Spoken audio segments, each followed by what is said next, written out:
بسم اللہ الرحمن الرحیم۔ شروع اللہ کے نام سے جو بڑا مہربان اور نہایت رحم کرنے والا ہے۔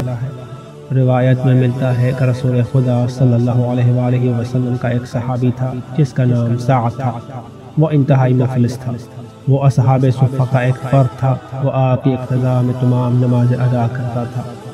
آپ صلی اللہ علیہ وآلہ وسلم سعد کی غربت سے بہت متاثر تھے۔ ایک دن آپ صلی اللہ علیہ وآلہ وسلم نے سعد سے فرمایا، جب بھی میرے ہاتھ کچھ رقم آئی تو میں تجھے بے نیاز کر دوں گا۔ ایک عرصہ تک رسول کریم صلی اللہ علیہ وآلہ وسلم کے پاس کوئی رقم نہ آئی۔ آپ سعد کی غربت سے بہت پریشان تھے۔ ایک دن جبرائیل آئے اور عرض کی، اللہ تعالیٰ آپ کو درود و سلام کے بعد فرماتا ہے کہ آپ سعد کی غربت دیکھ کر پریشان ہیں اور آپ اس سے وعدہ بھی کر چکے ہیں کہ اسے کچھ دیں گے۔ آپ یہ 2 درہم لیں اور سعد کو دے کر کہیں کہ وہ ان سے تجارت کرے۔ رسول اکرم صلی اللہ علیہ وآلہ وسلم نے 2 درہم لے لیے۔ نماز ظہر کا وقت ہوا تو سعد نے آپ کی امامت میں نماز ادا کی۔ آپ صلی اللہ علیہ وآلہ وسلم نے نماز سے فارغ ہو کر فرمایا، سعد تجارت کر سکتے ہو؟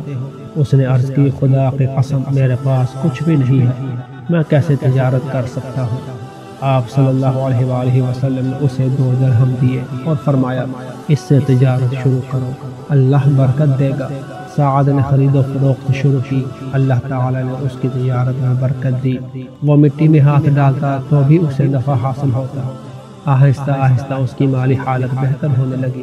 اس نے مسجد کے دروازے پر دکان حاصل کر لی۔ پھر نوبت یہاں تک آ پہنچی کہ حضرت بلال اذان کہتے اور رسول اکرم صلی اللہ علیہ وآلہ وسلم اپنے گھر سے مسجد تک پہنچ جاتے، لیکن سعد خرید و فروخت میں مصروف رہتا۔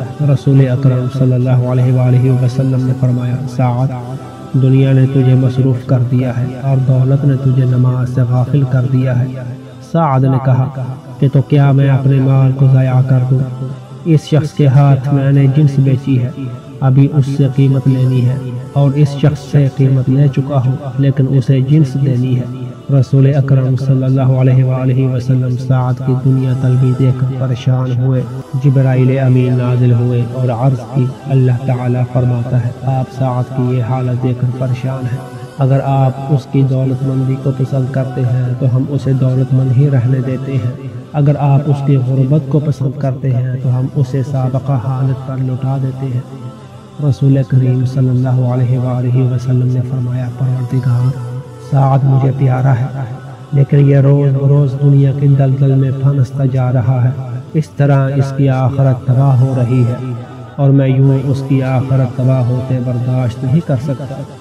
جبرائیل نے کہا کہ پھر آپ اس سے 2 درہم جو آپ نے اس کو دیے تھے واپس لے لیں۔